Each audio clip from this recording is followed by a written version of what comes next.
In the silence of the lab, a chilling voice echoed, "Welcome back, family." In the hushed, sterile confines of a state-of-the-art laboratory, a brilliant yet grief-stricken scientist had managed to do the unthinkable. He had successfully cloned his beloved family who had tragically perished in an airplane crash. As his cloned wife and children stood before him, their eyes as familiar and comforting as the original ones, he felt a surge of joy and relief wash over him. The hollow void of loss was filled once more.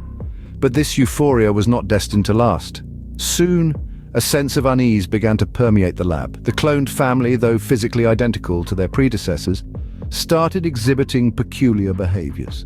A certain coldness replaced the warmth in their eyes. Their laughter, once music to the scientist's ears, now echoed with a hollow, unnatural tone. The scientist, initially dismissing these quirks as minor glitches in the cloning process, soon found himself grappling with an unsettling reality. His cloned family was not the same as the one he had lost. They were eerily different, their personalities shadowy echoes of the original. As days turned into weeks, the scientist's initial joy gave way to a growing dread. He realized he was living with strangers who wore the faces of his loved ones. The house that was once filled with laughter and love now echoed with an eerie silence, broken only by the chilling laughter of his cloned family. The scientist had played God, daring to meddle with the natural order of life and death. He had brought back his family from the grave, defying the laws of nature. Yet he was beginning to understand the repercussions of his actions. Little did he know that the resurrection of his family was just the beginning of an unforeseen nightmare. The scientist, once a beacon of hope and innovation, was now trapped in a chilling reality of his own creation. The price of his audacious experiment was far higher than he could have ever imagined. As days turned into weeks, the laughter soon faded into screams of terror. Our scientist, once jubilant, now bore witness to a chilling transformation. His family, his dear clones, no longer mirrored the warmth and love he'd once known. Instead, they displayed behaviors so perverse, so unnatural, they were akin to watching aliens donning human skin. The youngest, a bubbly child of merely 6 years old, began to exhibit an inexplicable fascination with insects, but not in the way most children do. She wouldn't chase butterflies in the garden or marvel at beetles. Instead, she'd sit for hours, meticulously pulling apart ants, seemingly entranced by their struggles. His wife, once a woman of kindness and compassion, now showed a cold indifference to everything around her. The love in her eyes had been replaced by an empty stare, as though she was looking through him, not at him. Her laughter, once melodious and comforting, now echoed through the halls of their home, a hollow sound that sent shivers down his spine. And then there was his teenage son.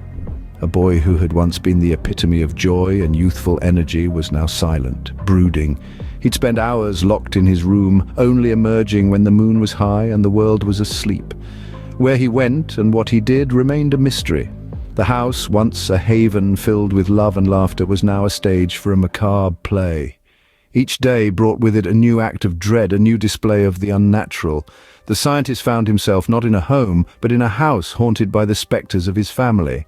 Our scientist had dared to meddle with the laws of nature, dared to play God. He had brought back the bodies of his beloved family, yes, but had he brought back their souls? Or had he merely created empty vessels filled with something far more sinister? He had successfully cloned their bodies, but had he also cloned their souls? In the dead of night, a horrifying truth emerged. The cloned family, once a mirror image of the loved ones lost, began to reveal an unnerving transformation. An insidious change had crept over them, their once familiar smiles twisted into grotesque expressions of malice. The laughter that once filled the scientist's heart with joy was now a chilling echo in the vast cold halls of his home. The scientist, filled with a mounting dread, watched as his cloned wife and children became increasingly hostile, their actions a far cry from the loving family he remembered. A cold realization settled in his heart. The beings before him were not his family. They were monstrous caricatures, distorted reflections of the people he once loved. His heart pounded in his chest like a drum, every beat echoing his growing fear. The scientist was haunted by a question. Had he truly resurrected his family, or had he created something far more terrifying? His mind swirled with regret and terror, a cocktail of emotions that left him reeling. He had dared to defy the natural order, to play God, and now he was paying the price. The climax arrived in a confrontation that was as inevitable as it was terrifying. The cloned family, their eyes gleaming with a predatory hunger, cornered the scientist. Their once gentle voices were now harsh and guttural, spouting words that twisted the knife of regret deeper into the scientist's heart. The walls of his home, once a sanctuary, now felt like the cold, unyielding bars of a cage. As the horrifying figures advanced on him, the scientist was consumed by a chilling thought. This was not a second chance at happiness, but a horrifying descent into a nightmare of his own creation. The scientist stared in horror at his creations, wondering if he had indeed played God, or if he had opened the gates of hell. High above Earth, two lone figures watched as their homeworld ignited in flames.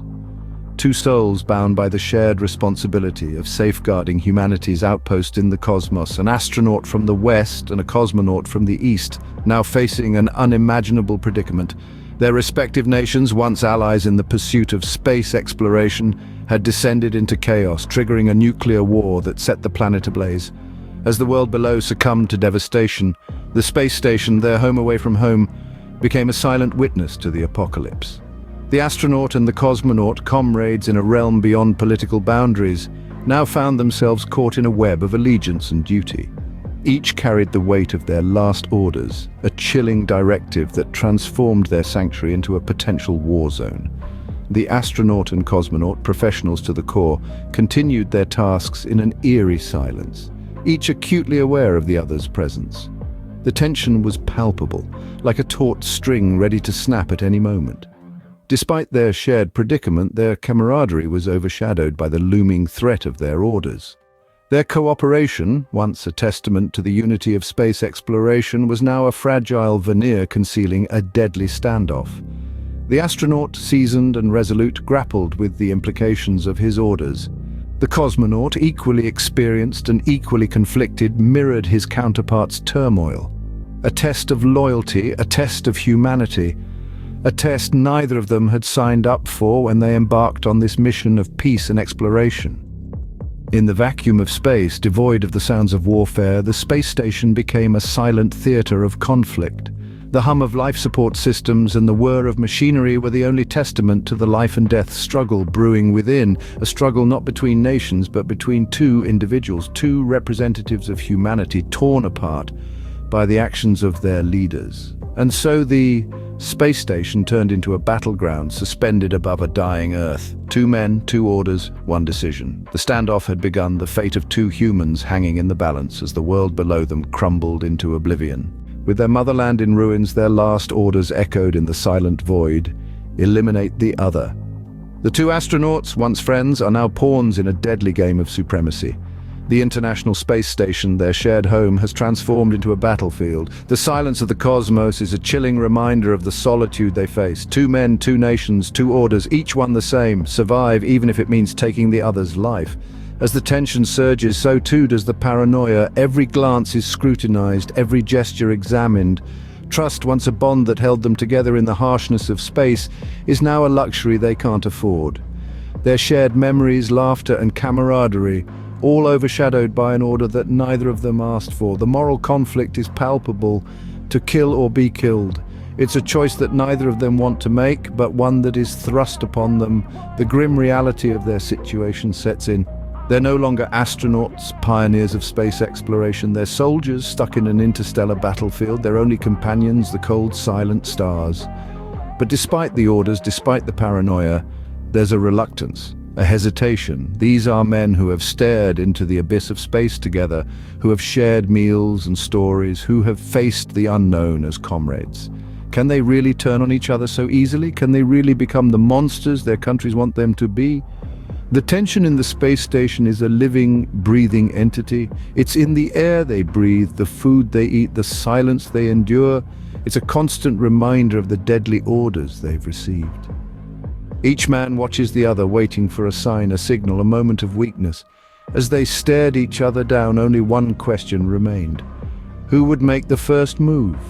The phone rang, shattering the tranquility of the night, and on the other end was a voice from the future. Our story now turns to an unassuming woman, living a life of simplicity and routine. As the harsh ring of the telephone disrupts the silence of her cozy home, she finds herself locked in a conversation with an eerily familiar voice. The voice claims to be none other than her own, only it speaks from a time yet to come. Initially, our protagonist is engulfed by disbelief, dismissing the strange call as an elaborate prank. Yet, as the conversation unfolds, the details become too intimate, too uncanny to be a simple hoax. The voice recounts memories only she could know, secrets she's never shared, and emotions she's never expressed. The woman's skepticism slowly erodes, replaced by a creeping sense of unease. Then the future voice drops a chilling warning. A killer is on the loose, and she is the next target. Her voice speaks with a palpable fear that sends a shiver down her spine. It tells her of the looming danger, of the shadow that has been trailing her, of the sinister fate that awaits her if she fails to act. As the chilling reality dawns on her, our protagonist finds herself trapped in a terrifying paradox. On one hand, the absurdity of the situation threatens to overwhelm her, yet on the other hand, she cannot shake off the dread that the warning has instilled in her. Her voice from the future, stirs a primal fear within her, a fear of the unknown, a fear of the unseen killer. With every tick of the clock, her sense of dread grows. Time, once a mundane measure of her daily life, now becomes a ticking bomb. The future, which once held promise and hope, now bears the grim shadow of death. With the warning echoing in her ears, she found herself in a race against time and an unseen killer. The clock was ticking, and every second brought the killer closer. A chilling wind of fear swept through the woman's veins as she comprehended the ominous prophecy. Her future self had left no room for doubt. The threat was real, it was imminent, and it was lethal. Frantically, she scrambled to secure her surroundings. The deafening thud of her heartbeat echoed in her ears as she locked the doors, bolted the windows, and drew the curtains tight. She was alone, yet an unseen presence seemed to hover in the cold, dark corners of her home. Shadows played tricks on her mind, morphing into nightmarish figures that danced on the edges of her vision. Every creak of the old house was a footstep, every gust of wind a whisper. She could not see the threat, but she could sense it. It was there, lurking in the darkness, biding its time. Her breath hitched as she spotted a silhouette from the corner of her eye. She turned sharply, heart pounding like a war drum in her chest, yet there was nothing. Just a coat hanger casting an eerie shadow on the wall. A sigh of relief escaped her lips, but it was short-lived. The killer was still out there, a spectre in the night, a phantom waiting for the opportune moment. She moved through the house, her every step punctuated by the chilling echo of the ticking clock. Time was running out, she could feel it. The air was electric with tension. The silence was not comforting but threatening, filled with the dread of the unknown. Every tick of the clock, every beat of her heart, every breath she took was a countdown to what she didn't know. Survival or death, salvation or doom. The suspense was unbearable, the fear paralyzing, yet she knew she had to stay strong, had to fight, had to survive. As the minutes slipped away, she could only wonder, would she survive the night or fall victim to the voice's prophecy? In the face of death, she made her stand, her heart pounding like a drum in her chest, as she faced the figure who had haunted her since the phone call. Her future self had warned her of this moment, but knowing didn't make it any less terrifying.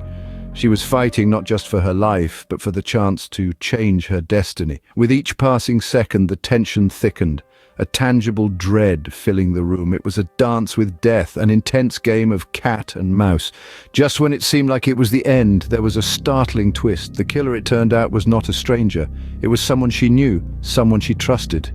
The betrayal was a fresh wound, a chilling realization that left her reeling. As the dawn broke, she was left wondering if the call had been a warning or a curse. The chilling truth, perhaps, was that it was both.